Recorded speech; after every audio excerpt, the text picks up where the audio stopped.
মাগো তুমি তো আমায় ছেড়ে চলে যাচ্ছ,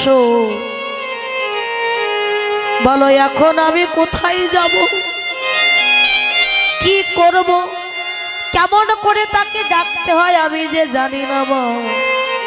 তুমি কি জানো না মা, জগতে মা হারানো সন্তানের মনে কত দুঃখ, কত কষ্ট, কত বেদনা। মা হারানোর ব্যথা সবাই বোঝে না, কে বোঝে জানো, জগতে যারা মা হারায়ে গেছে ব্যথা কেবল সেই তো জানে। জগতে যার মা হারায়ে গেছে এ ব্যথা সেই তো জানে। আমার মা হারানো কি যে ব্যথা, যারা হারায়ে গেছে মা ব্যথা সেই তো জানে। ওরে মা হারানো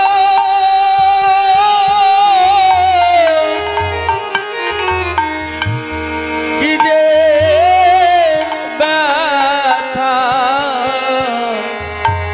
যার হারায়ে গেছে মা সেই তো জানে।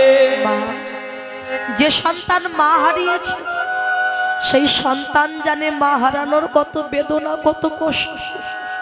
যে মা সন্তান হারিয়েছে সেই মা জানে সন্তান হারানোর কত জ্বালা, কত যন্ত্রণা। যে মা স্বামী হারিয়েছে সেই মা জানে স্বামী হারানোর কত কষ্ট। না হারালে তো কেউ হারানোর ব্যথা বোঝে না। আমায় ছেড়ে যেও না মা, খোকা আমি তোর আপন নয়, তোর আপন হলো একমাত্র প্রাণ গোবিন্দ।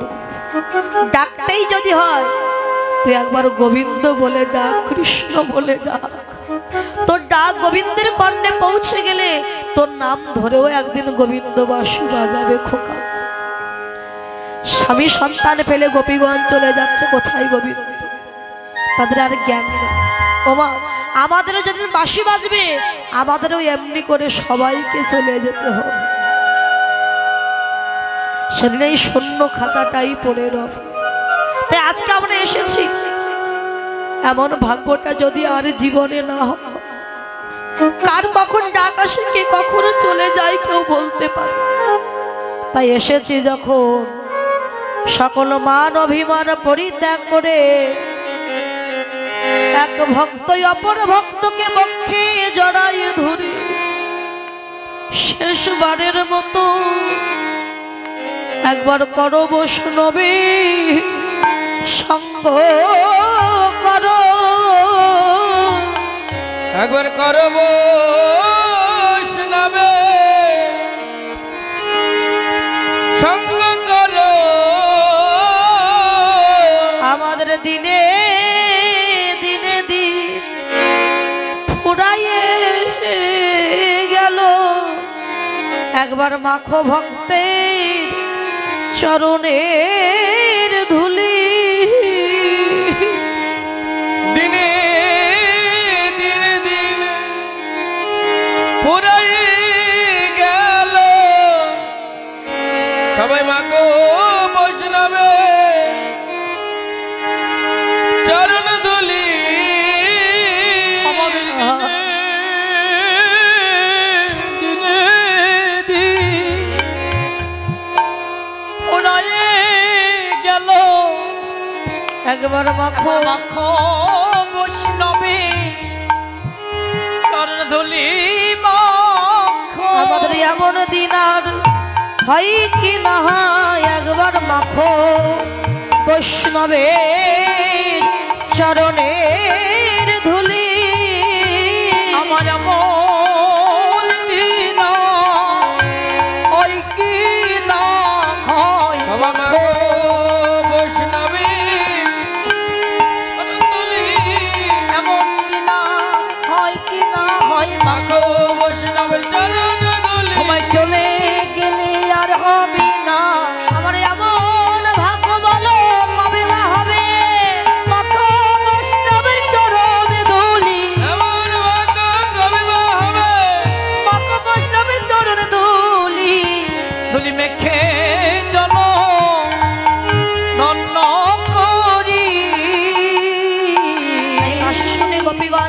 মতো পাগলিনীর মতো চলে যাচ্ছে কোথায় গোবিন্দ?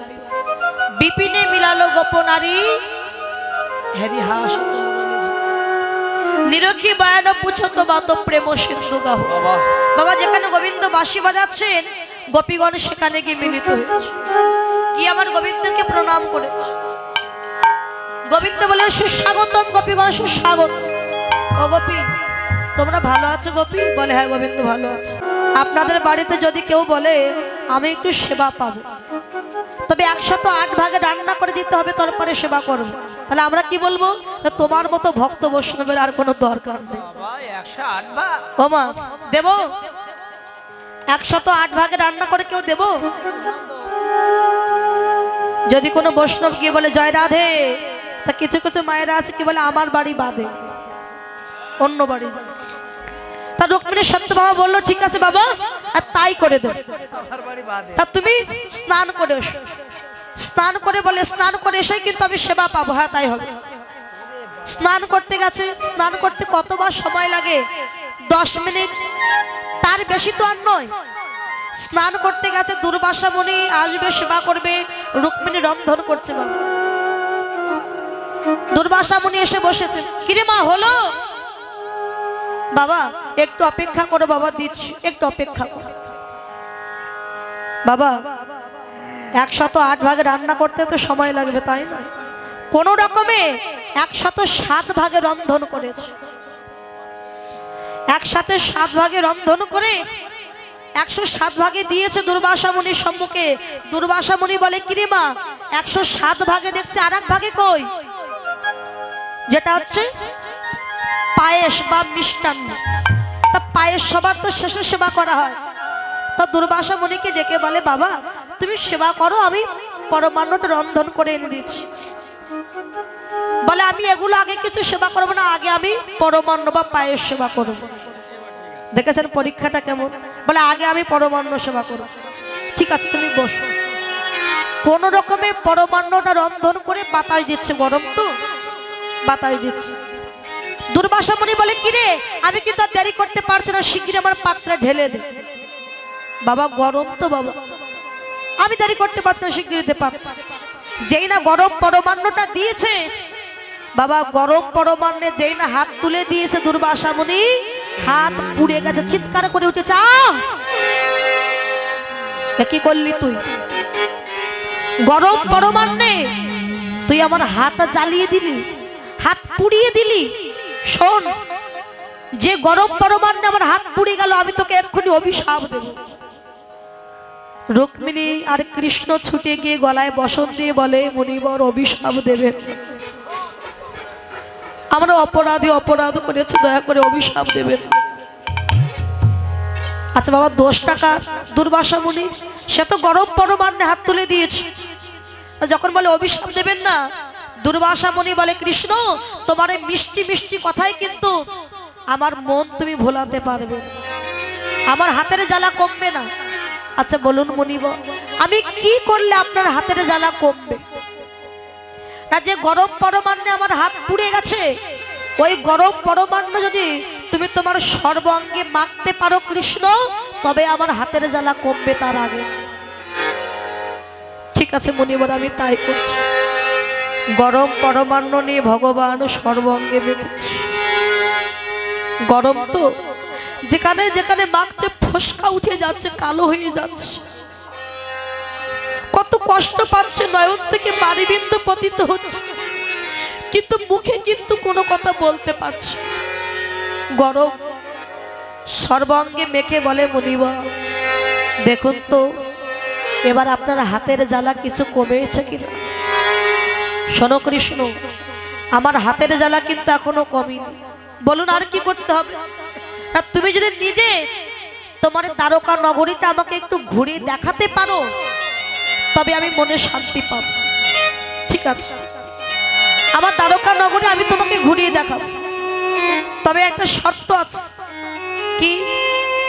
রথে করে যে ঘুরবো, রথে ঘোড়া থাকবে। আচ্ছা বাবা রথে যদি ঘোড়া না থাকে রথ চলবে কি করে? বলে ঘোড়ার জায়গায় তুমি এবং তোমার স্ত্রী রুক্মিণী দুজনে যদি ওই রথখানা কাঁধে নিয়ে টেনে নিয়ে যেতে পারো তবে আমি রাজ্যটা ঘুরে দেখব। তাই হবে। ঘোড়া ছেড়ে দিয়েছি, কৃষ্ণ রুক্মিণী রথখানা কাঁধে তুলে নিয়েছিল, কাঁধে করে টেনে নিয়ে যাচ্ছে দ্বারকা নগরী ঘুরে দেখানোর জন্য। ভগবান যখন নিয়ে যাচ্ছে তার কষ্ট দুঃখ দেখে কৈলাসে ভোলানাথ আর স্থির থাকতে পারছে না, কাঁদছে। পার্বতী বলে, স্বামী তুমি কাঁদছো কেন, কি হয়েছে? দেখো না পার্বতী,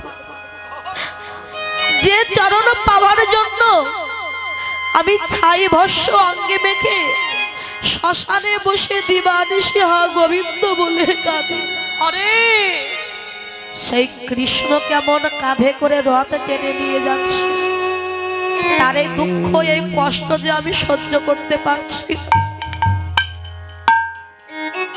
ভোলানাথ ছুটে এসে ওই যে কৃষ্ণ রথ টেনে নিয়ে যাচ্ছিল না, আছাড় খেয়ে পড়েছে কৃষ্ণের চরণ।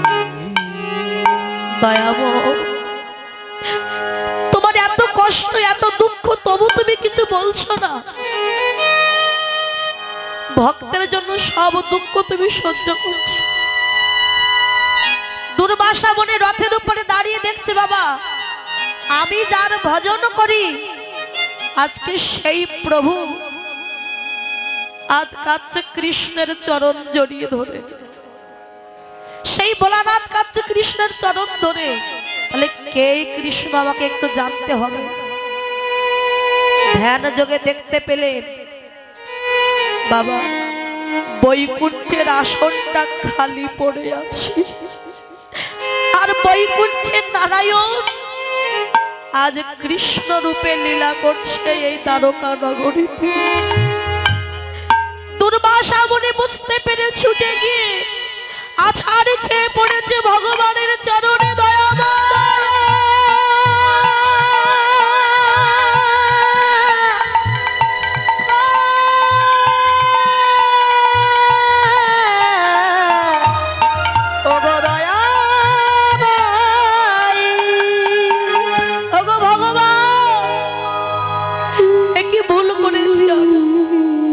অন্যায় করেছি, যে চরণ পাওয়ার জন্য ভক্ত কাঁদে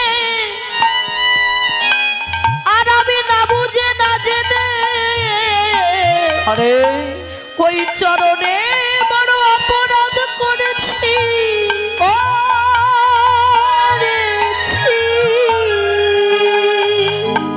আমি কি ক্ষমা পাবো না?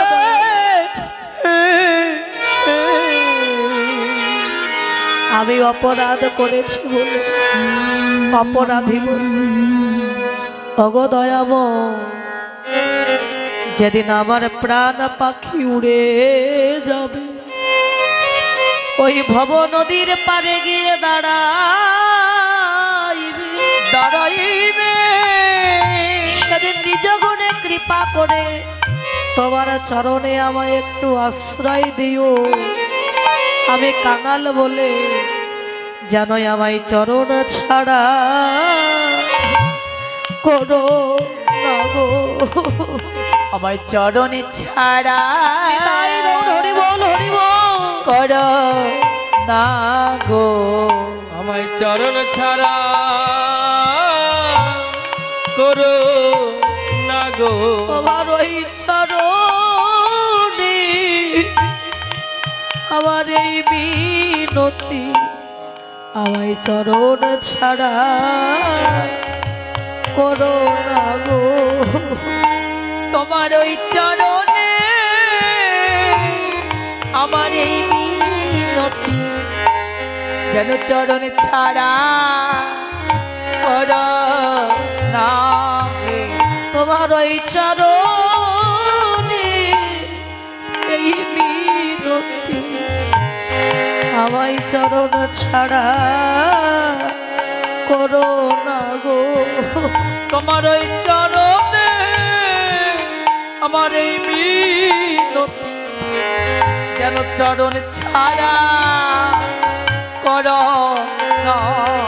শুধু এ জন্মে নয় জন্মে জন্মে তোমার চরণ ছাড়া করো না গো। শুধু এ জন্মে নয় জন্মে জন্মে যেন চরণ ছাড়া করো না। দয়াময়, আজকে আমার জন্য তুমি এত কষ্ট ভোগ করলে, দুঃখ যন্ত্রণা সহ্য করলে, আমি তোমাকে একটা আশীর্বাদ দিলাম প্রভু। কি আশীর্বাদ জানো? সর্বাঙ্গে তুমি গরম পরমান্ন মেখেছো, তাই কাল যদি তোমার দেহে কখনো প্রবেশ করে, কাল মানে মৃত্যু, তোমার শরীরের কোথাও প্রবেশ করতে পারবে না। যদি প্রবেশ করে একমাত্র চরণের নিচ দিয়ে, চরণের তলদেশ দিয়ে। কেননা সর্বাঙ্গে পরমান্ন মেখেছো, কিন্তু চরণের নিচে তো পরমান্ন মাখনি কৃষ্ণ। তাই কাল যদি প্রবেশ করে ওই চরণের নিচ দিয়ে, তাই ভগবান কৃষ্ণ যখন লীলার অবসান ঘটিয়েছিল মা, ওই জরা ব্যাধের তীরে ভগবানের মৃত্যু হয়েছিল।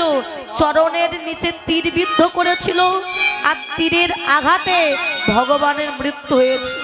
দেখুন, ভগবানের মৃত্যু নাই, জন্ম না। জন্ম মৃত্যু যদি না থাকে, জরা ব্যাধের তীরে কেন প্রাণ ত্যাগ করলো?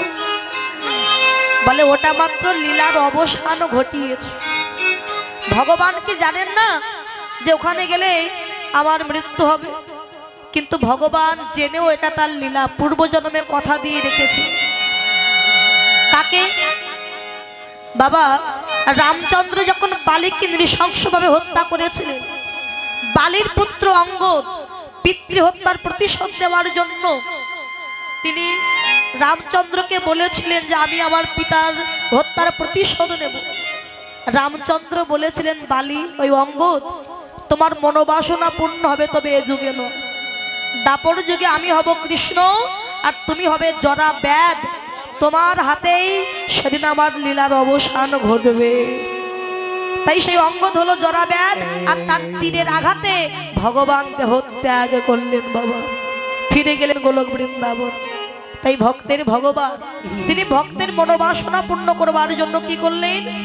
সহচরগণকে দর্শন করে বললেন, বলে এরাই তো তারা রে, এরাই তো তারা রে, এরাই তো তারা রে, এরাই তো তারাই রে। ওরে ব্রজে যারা নদী আই তারা, এরাই তো তারা রে। ব্রজে যারা নদী আই তারা, এরাই তো তারা রে। ব্রজে যারা নদী আই তারা, এরাই তো তারা রে। ব্রজে যারা নদী আই তারা, এরাই তো তারা রে। ব্রজে যারা নদী আই তারা কারা? না, বৃন্দাবনে যারা ছিলেন। আমার কৃষ্ণ ভক্ত বাবা 200 টাকা দান করেছেন, আশীর্বাদ করি দান যেন কৃষ্ণ চরণে পৌঁছে যায়, কৃষ্ণ ধনের ধনী হয়ে মানব জীবন যেন ধন্য করতে পারেনি। তাই গৌর হরি বল, হরি হরি বল, হরি বল, হরি বল। এরাই তো তারা। ব্রজে যারা, ব্রজে কারা? বৃন্দাবনে যারা গোপী ছিল, নারী, তারা একদিন কেঁদে বলেছিল, গোবিন্দ তুমি আমাদের নারী কুলে জন্ম দিয়েছো, তোমাকে প্রতিরূপে লাভ করতে পেরেছি, মনোবাসনা পূর্ণ হয়েছে, কিন্তু প্রভু আর আমরা নারী দেহ পেতে চাই। কেননা নারী কুলে জন্ম নেওয়া খুব কষ্টের, খুব দুঃখে। যখন তখন তোমার বাঁশি শুনে তোমার কাছে যেতে পারি না প্রভু, নারীদের বড় বাধা। তাই আবার যদি জন্ম দাও নারী কুলে নয়, আমাদের পুরুষ কুলে জন্ম দিও, আর পুরুষ হয়ে সদা সর্বদা তোমার সঙ্গ আমরা লাভ করতে পারবো, তোমার কাছে যেতে পারবো। তাই সেই বৃন্দাবনের গোপীরা কলিযুগে হলো সহচার পারিষদ ভক্ত।